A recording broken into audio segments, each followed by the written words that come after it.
Michelle is crying, is it, Michelle? Better take him out because in meditation he disturb. Is he not alright?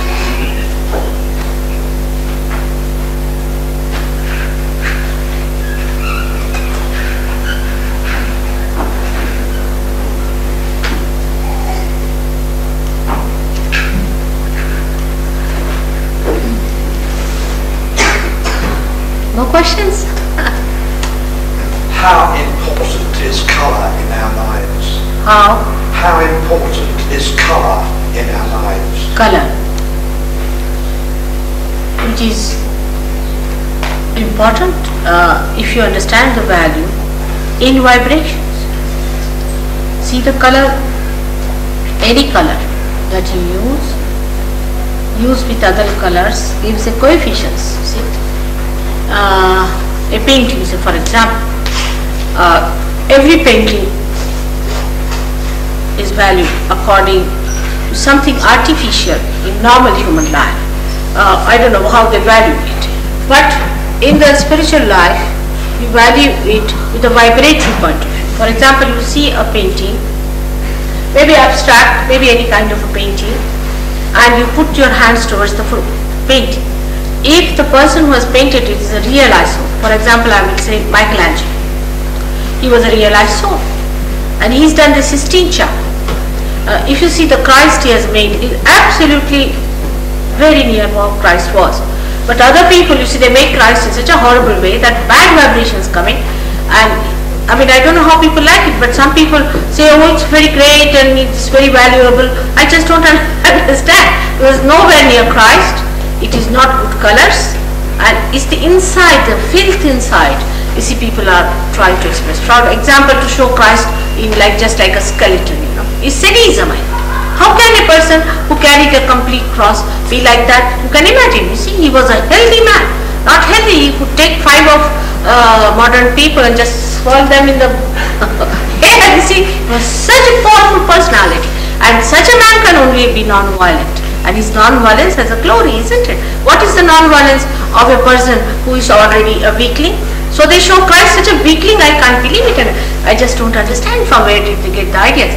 But I've seen such statues being sold for a very big price. So human beings have their own ways of value system, but the divine has different.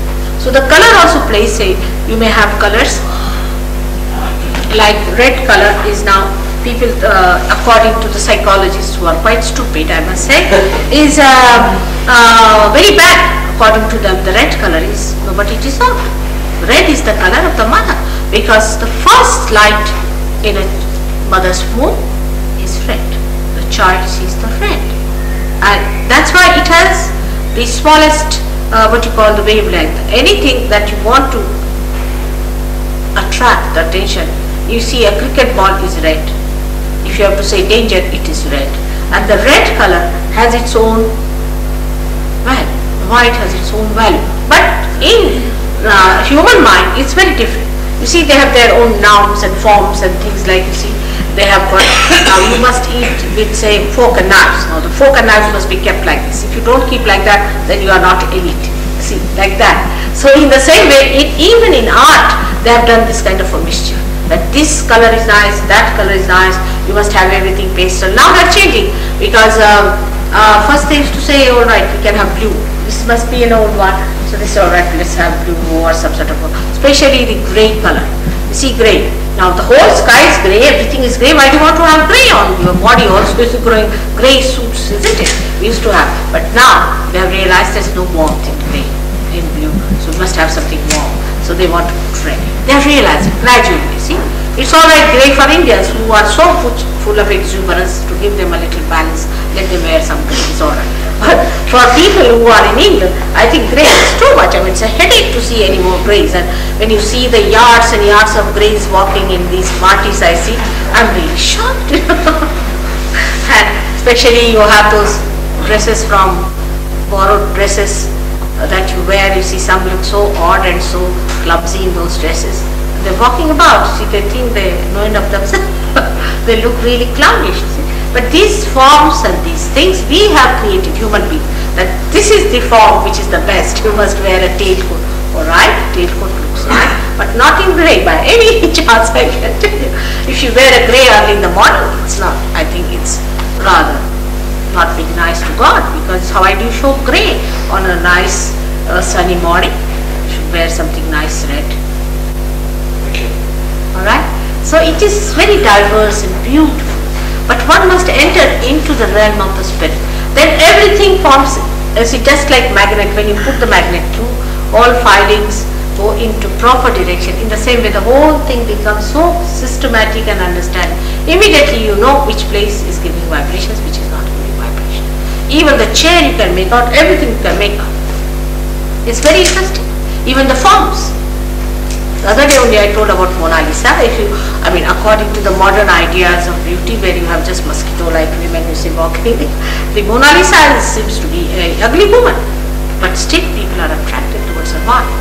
Because there's these coefficients which gives vibration. She gives vibrations. So only on that vibratory awareness, only one can judge whether it is absolute or not. Because you have not reached your absolute point. To somebody it may be a good painting, to somebody it must be horrifying.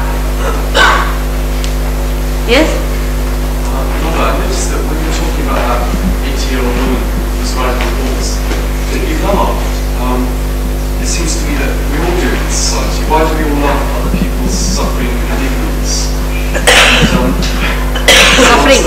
Sometimes I can laugh and I can't justify it. You know? What is it? Why do we have suffering, you are saying? No, I'm just saying, I noticed that you laughed, right, when you talked about that 80-year-old woman riding a horse. Now, why did you laugh then? And why do, I mean, obviously I know you're enlightened, but why do you not? Just come here, I can't hear you, just come here.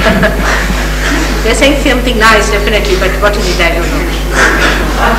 Mother, I noticed that you laughed when you talked about that 80-year-old woman riding a horse. And it seemed to me that, I mean, when I was rationalising that it was her ignorance and her folly led to her death, right? It was her suffering. And being a not at all enlightened soul that I am, I was wondering why I laugh and at suffering, and also why you did as well. Still I didn't fall. Well, come here, come here. What's the matter? No, I can't.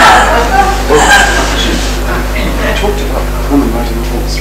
About what? That 80-year-old woman riding a horse. Oh, I see, Yeah. And you laughed, and I was wondering why, and why we laughed as well, and the importance of laughter. Because it is nonsense for an 80-year-old woman to sit on a horse.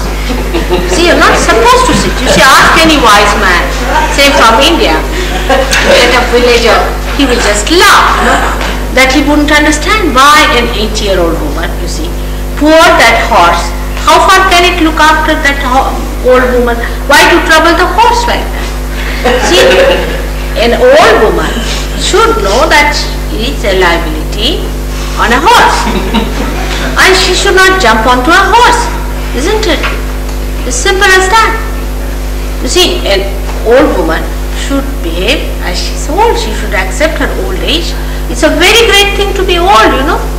And it's such a glorious time you have as an old woman. I mean, I enjoy my old age the best of all.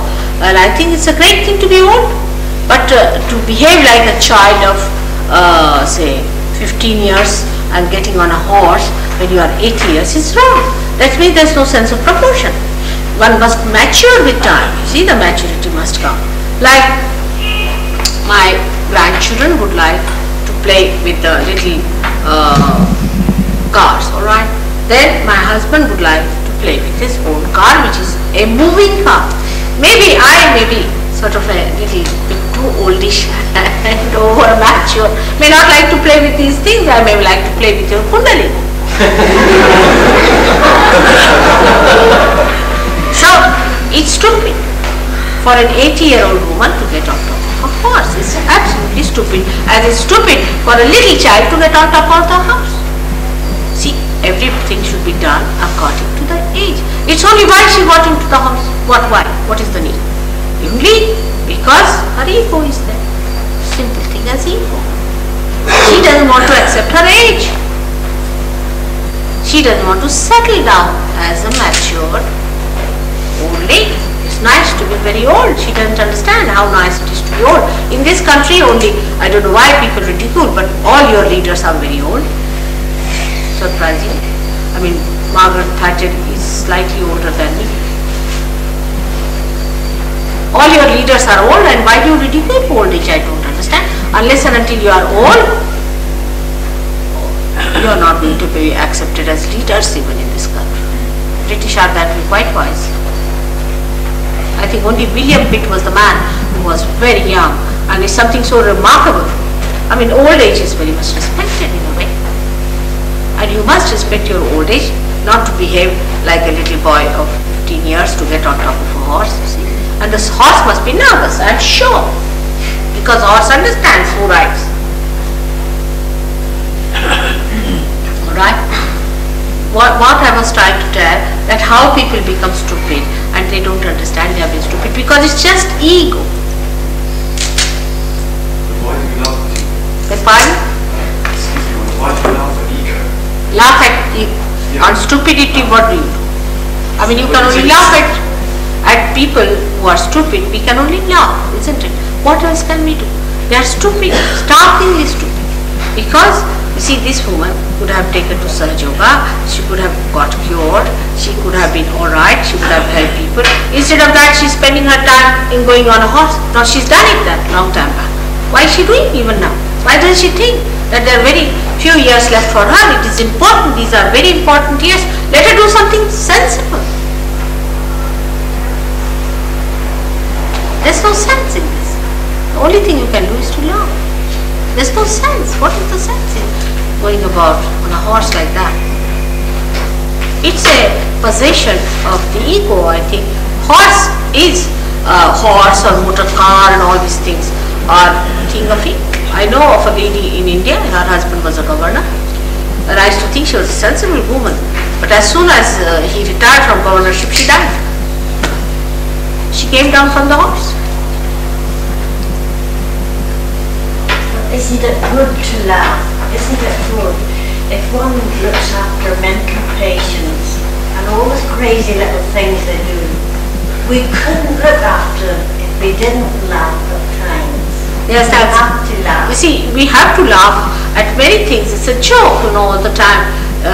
The whole thing is a drama in which you see something stupid, then you laugh. You see something funny going on, you laugh. It's better to laugh than to be angry. Better to laugh than to be angry, isn't it? What's the use of getting angry with a woman who's already dead? There's no wisdom. No wisdom in this kind of living, you see. That's what I was trying to say, that a person with his ego loses his wisdom. There is no wisdom. Human life is very precious, not to be wasted. I mean, if this woman had lived, I knew her very well, that's why I'm saying, she would have done something good. Her life would have had some meaning, but she was not born. So your laughter was from pity then?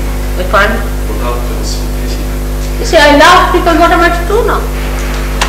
I mean, what to do? I mean, I felt very sorry. The husband is left all alone now in life.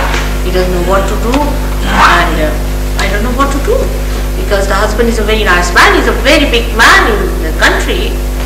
He's regarded as a lord of something, and he's a minister also. I don't know he's now minister or not. I know them very well. And the poor fellow is now doesn't know how to manage his household, anything. He's left high and dry for nothing at all. And if you ask the gentleman, he said, I don't know why my wife was so crazy after the horses. You cannot explain these things, but then you just laugh. It's better to laugh than to be serious, isn't it? Only if somebody dies in your family, then it's alright. Otherwise, all the time we find what we find people very seriously doing about. And doing what? What have we done? What have we done with all our seriousness? Created these horrible atomic bombs for our destruction? What have we achieved with all this seriousness?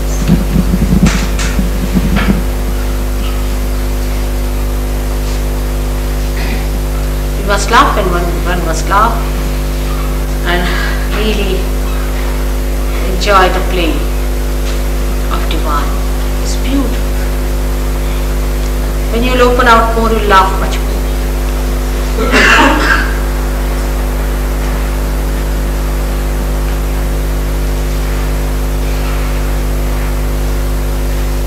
Any other question? The sages of India and the yogis have always told us that when we meditate and do pranayama, the spine must be straight. Yeah. Why is that? Will the kundalini not rise if the spine is not absolutely straight? You see, these methods were employed at the time, very long time back. Patanjali yoga was practiced long time back, when we had a very different type of living. Like 4 types of varnashramas we had. The first one was where a person had to be completely celibate and go to the gurus, stay in the forest, have the education with the gurus till the age of 25 years. That was the age when they selected some people for self-realization, but very few.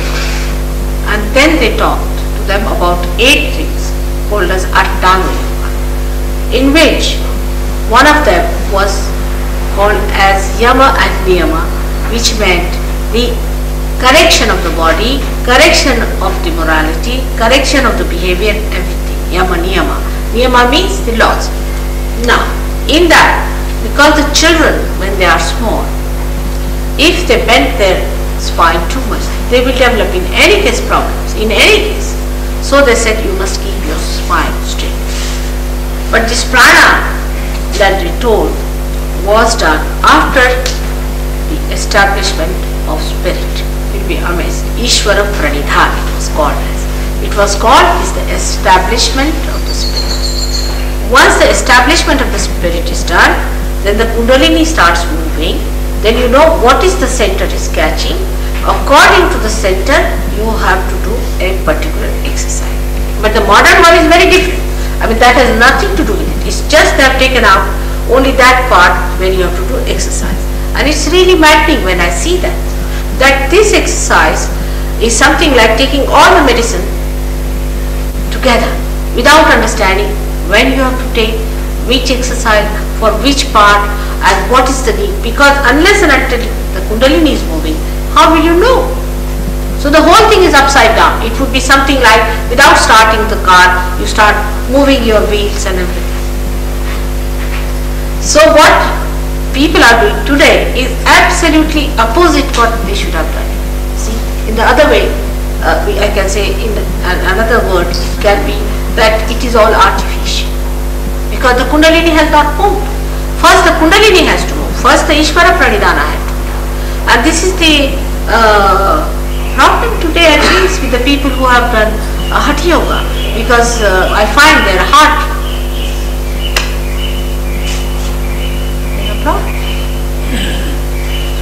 though they are seekers, they are doing it for seeking, no doubt. But the problem is, it is very partial thing they are doing.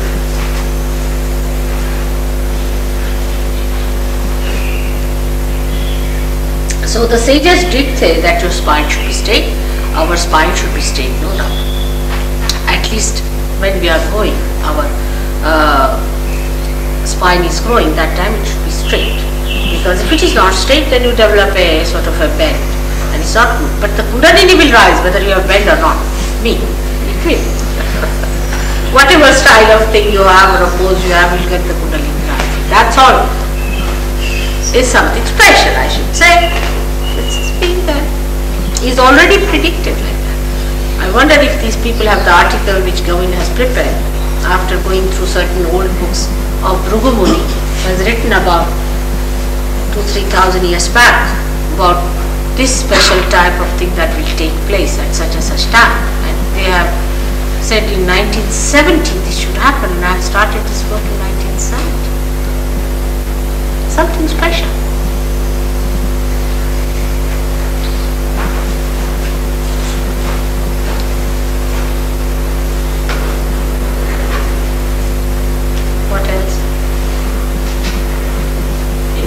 Your Holiness, you stressed on divine power. And as a Christian, I would like to know his relation to the God.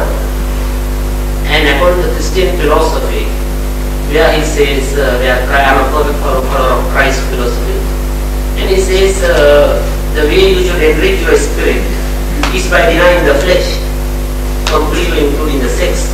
So is it the same thing you are teaching? Of course, 100%. I am teaching, I am doing what Christ has already predicted about me. That means you deny all your five senses, including flesh. What? Completely. Deny what? Your five senses, your desires. No, I didn't say that. Then what do you mean by denying the flesh? No, I didn't deny. Yes. No, nothing of denial. What Christ has said, you are to be born again. Yes. Now the philosophy is what saves us. Because what they have made out of Christ is something I can't understand. Because they are not seeing that they are not becoming the Spirit. Are they? They are not. Are they doing it? The philosophy is a different point altogether. You can make anything out of a philosophy. But what Christ has precisely said is that you have to become the Spirit. He said that your hands will speak. What about that? Your hands will speak after this. You see, what Christ has said is going to happen, not what these people are telling you. What have they achieved? Say, your forefather might be a Christian, or they might be all Christians. What have they achieved? Nothing. Today the churches are selling in this country. Why? Because they have not been able to give the answer. I am here to give the answer. I am here to prove Christ. I am here to prove all that is written in the Bible. When also he said a comforter is going to come and you are going to achieve it, by which you will know my Father forever. What is that? They are not going to recognize me, these philosophical people, they are not. They will deny. He said, you will be calling me Christ, and I won't recognize you. These are the people. These are nothing but money-making propositions.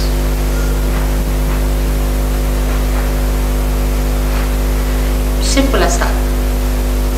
I just want to know what Christ meant by saying, you want to follow me, you deny yourself and you come and follow me.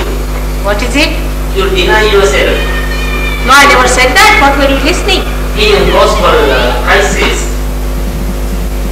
what is it, deny yourself? yeah, if you want to follow me, you deny yourself and take up the cross and follow me. Is it the same thing? I would like to know. What is the thing I did follow? What did Christ say? Just come here, just come here. Yes. He said Christ said you should deny your flesh. Your what? Christ said you should deny your flesh. Take up the cross and Yes, that's what it is. Yes.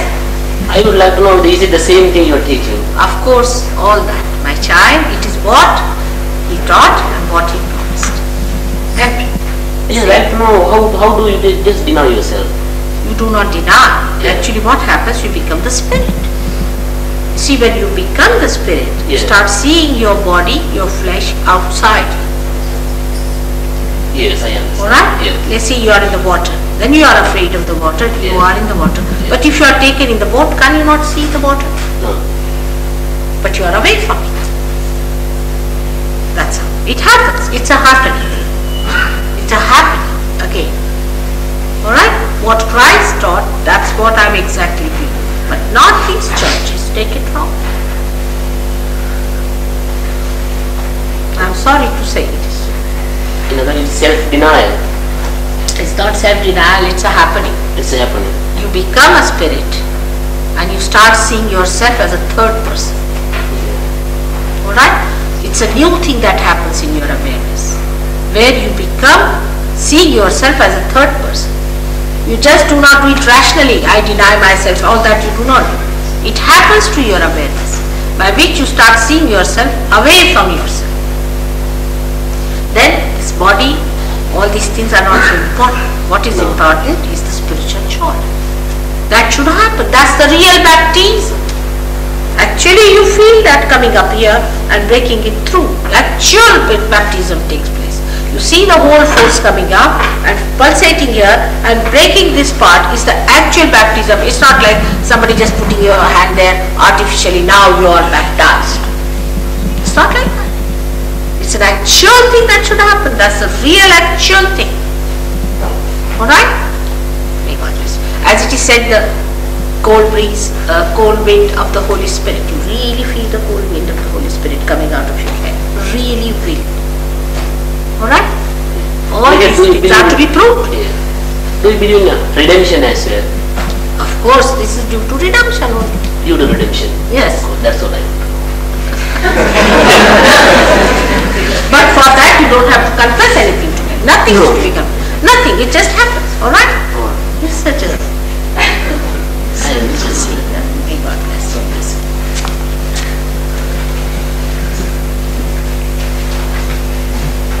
I tell you, if you really read Bible in an honest way, you will understand Sir Yoga very well.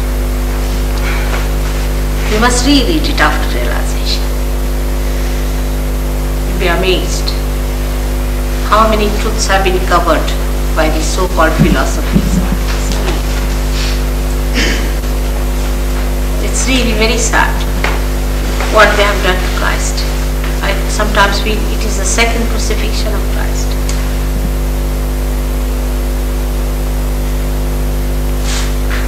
Funny things like Pope coming here, we Protestants are saying we are fundamentally different. I mean, how can they be Christians? I mean, they are Christ, is their fundamental or not? How can Christ be two different things? To my mind, I just don't understand these people quarreling like this. Why it is happening? Because they don't believe in their own self, nor in Christ, in reality. They believe in creating dogmas, differences, hatred, all this. How can you do it in the name of God? How can you? It's done in every religion, no doubt. It's not only the Christians who are experts, everyone has done it. Jews are another sect. We have Jews here, we have Christians here, we have Hindus and Muslims. See, when they, after realization, they see what harm has been done in the name of God. These fundamentalists, these fanatics, all of them thinking they are the chosen ones. It's very nice self-certification that you are the chosen ones.